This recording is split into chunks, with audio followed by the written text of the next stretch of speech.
বিভিন্ন বিষয় এটার সাথে সম্পৃক্ত থাকে একটা ইবাদত কবুল হওয়ার জন্য। যেমন আমি ইবাদতটা করব, কার মতো করব? রাসূলের মতো করব সাল্লাল্লাহু আলাইহি সাল্লাম, রাসূল সাল্লাল্লাহু আলাইহি সুন্নাত অনুযায়ী করব। কিন্তু সেটা কখন করব? নির্ধারিত একটা সময় থাকে যে এই সময়ের ভিতরে করতে হবে। আমি সিয়াম পালন করব, ফরজ সিয়াম পালন করব, চাইলে কি আমি মানে সারা বছর ফরজ পালন করতে পারবো?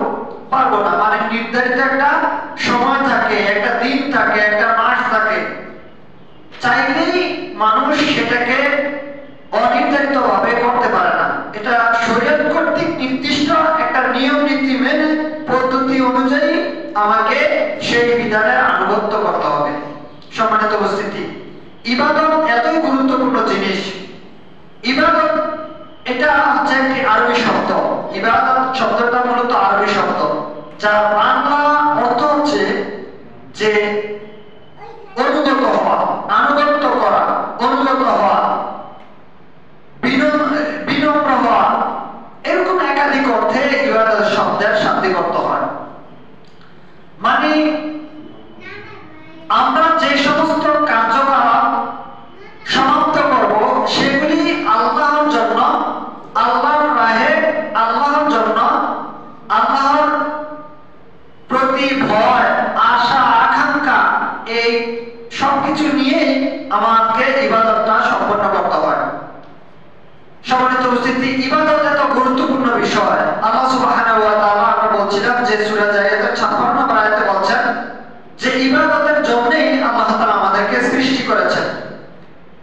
তাছাড়া এটাকে অন্যভাবে বলতে গেলে সূরা মুলকে আল্লাহ তাআলা শুরুতেই বলেছেন যে তাবারাকাল্লাযী বিয়াদিহিল মুলক ওয়া হুয়া আলা কুল্লি শাইইন কাদির আল্লাযী খালাকাল মাউতা ওয়াল হায়াতা লিয়াবলুয়াকুম আইয়ুকুম আহসানু আমালা ওয়া হুয়াল আজিজুল গফুর। আল্লাহ তাআলা বলেন যে তাবারাকাল্লাযী বিয়াদিহিল মুলক, বরকতময় সেই সত্তা যার হাতে রয়েছে সমস্ত পৃথিবীর কর্তৃত্ব। আল্লাযী খালাকাল মাউতা ওয়াল হায়াতা লিয়াবলুয়াকুম আইয়ুকুম আহসানু আমালা, এবং তিনি মানুষের মওত এবং হায়াতকে সৃষ্টি করেছেন এই জন্য যে তিনি দেখতে চান মানুষের মধ্যে কে আমলের দিক থেকে সর্বোত্তম আমল করে। তাহলে একদিকে আল্লাহ বলছেন যে মানুষ সৃষ্টির উদ্দেশ্য হচ্ছে ইবাদত, আরেকভাবে আল্লাহ তাআলা বলছেন আল্লাহ তাআলা মানুষের মওত এবং হায়াতকে সৃষ্টি করার উদ্দেশ্যই হচ্ছে আল্লাহ তাআলা দেখতে চান যে মানুষের মধ্যে কে সর্বাধিক উত্তম আমল করে। পবিত্র কোরআনে এই ইবাদতটা দুইটা অর্থে ব্যবহার হয়েছে। কোরআনুল কারীমে ইবাদতকে আল্লাহ তাআলা দুইটি অর্থে প্রয়োগ করেছেন। একটা হচ্ছে সাধারণ অর্থে, সাধারণ ইবাদত অর্থে ব্যবহার করেছেন। আল্লাহ তাআলা বলেন ইন কুল্লু মান ফিস সামাওয়াতি ওয়াল আরদি ইল্লা আতির রহমানি আবদা। আল্লাহ তাআলা বলেন যে আসমান এবং জমিনে এমন কেউ নেই যে দয়াময়ের নিকটে উপস্থিত হবে না দাস রূপে। অর্থাৎ আসমানে যা আমরা দেখতেছি এই সব কিছু হচ্ছে আল্লাহর দাস, আল্লাহর বান্দা। তাহলে এই ক্ষেত্রে হিন্দু হোক, খ্রিস্টান হোক, বৌদ্ধ হোক, মুসলিম হোক,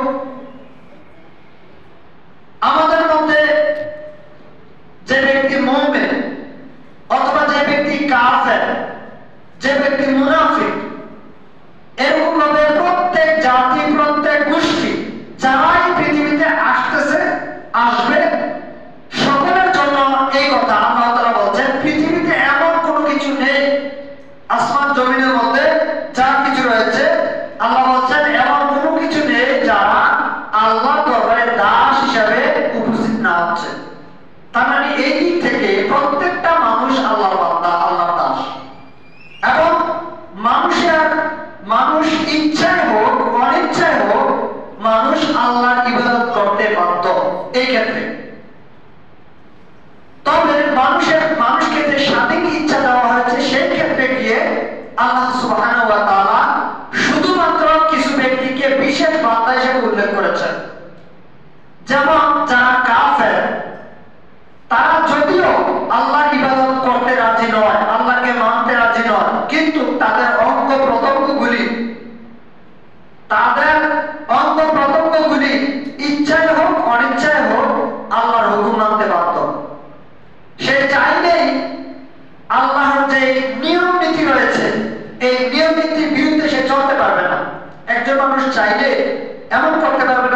পা দিয়ে ভাত খাবে, হাত দিয়ে খাবে, এটা করতে পারবে না। তার পেটের ভিতরে ভাত যাবে মুখ দিয়ে। মানুষ চাইলে যে আমি মুখ দিয়ে খাবো না, আমি অন্য কোন ইয়ে দিয়ে খাবো, এই ধরনের চিন্তা, অন্য কোন অঙ্গ প্রত্যঙ্গ দিয়ে খাবো, এই ধরনের চিন্তা মানুষ আনতে পারবে না, অথবা সেটা করতে সক্ষম হবে না। ইচ্ছায় হোক অনিচ্ছায় হোক, আল্লাহর কিছু নিয়ম নীতি রয়েছে। মানুষ কথা বলে মুখ দিয়ে, সে চাইলেই চোখ দিয়ে কথা বলতে পারবে না। মানুষ দেখে চোখ দিয়ে, চাইলে সে মুখ দিয়ে কথা বলতে পারবে না। এগুলি, এই নিয়ম নীতিগুলি আল্লাহ বেঁধে দিয়েছেন, এগুলি মানতে সে বাধ্য। পক্ষান্তরে কিছু বান্দা রয়েছে যাদের ব্যাপারে আল্লাহ তাআলা বলছেন এরা হচ্ছে বিশেষ বান্দা, এরা হচ্ছে বিশেষ ইবাদতকারী। কারা? যাদেরকে আল্লাহ সুবহানাহু ওয়া তাআলা তৌফিক দিয়েছেন ইবাদত করার মতো, মন মানসিকতা দিয়েছেন ইবাদত করার মতো, যোগ্যতা দিয়েছেন ইবাদত করার মতো। সে তাকে যে স্বাধীন ইচ্ছা দেওয়া হয়েছে, সে সেই স্বাধীন ইচ্ছা শক্তির মাধ্যমে আল্লাহর ইবাদত করে। এটা হচ্ছে বিশেষ বান্দা, বিশেষ ইবাদতকারী। সম্মানিত উপস্থিতি, তাহলে ইবাদতের দিক থেকে আমরা সকলে এখানে দুই ভাবে ইবাদত করি। একটা হচ্ছে ইচ্ছা কিংবা অনিচ্ছা, আরেকটা হচ্ছে ইচ্ছা। আর আমাদের ইচ্ছাটাও মূলত আল্লাহর ইচ্ছা আয়াতাভুক্ত। আমরা যে ভালো কাজ করি সেই ইচ্ছাটা আল্লাহ যদি চান যে একজন মানুষ এখান থেকে বাড়িতে যেতে পারবে না, এটা যদি আল্লাহ চান তবে এটা তার পক্ষে সম্ভব। কিন্তু আল্লাহ কি স্বাভাবিকভাবে মানুষকে কি এমনটা করেন যে সে ঘর থেকে বের হতে পারবে না? এমনটা আল্লাহ তাআলা সবসময় করেন না, কারণ এটা আল্লাহ তাআলার একটা নিয়ম রয়েছে। এজন্য রাসূলুল্লাহ সাল্লাল্লাহু আলাইহি ওয়াসাল্লাম বলেছেন যে আল্লাহ তাআলা যদি এই পৃথিবীকে বিন্দু পরিমাণ, বিন্দু বলতে রাসূল সাল্লাল্লাহু আলাইহি ওয়াসাল্লাম উদাহরণ দিয়েছেন যে একটি মাছির ডানার মতো বা ডানার যে মূল্য রয়েছে, সেই মূল্য যদি আল্লাহর নিকটে এই পৃথিবী থাকতো তাহলে কোন কাফেরকে এক ডোব পানি পান করতে দিতেন না। এই পৃথিবীতে যত কাফের রয়েছে যারা অবাধ্য করে, অবাধ্যতায় লিপ্ত, তাদেরকে আল্লাহ তাআলা এক ডোব পানি পান করতে দিতেন না যদি এই পৃথিবীর মূল্য আল্লাহর কাছে থাকতো। কিন্তু আল্লাহর কাছে এটা কোনো মূল্যই নেই। একটা মাছি, আপনার কাছে একটা মাছি মূল্য কি হতে পারে? আপনার কাছে একটা মাছির মূল্য কি হতে পারে? মাছির ডানা, এটার মূল্য আপনার কাছে কি হতে পারে? আল্লাহর নবী বলছেন এটার মতো আল্লাহর নিকটে এই পৃথিবীর মূল্য নাই। যদি থাকতো তাহলে কাফেরকে এক ডোব পানি পান করতে আল্লাহ তাআলা দিতেন না, কারণ তারা অবাধ্যতায় লিপ্ত।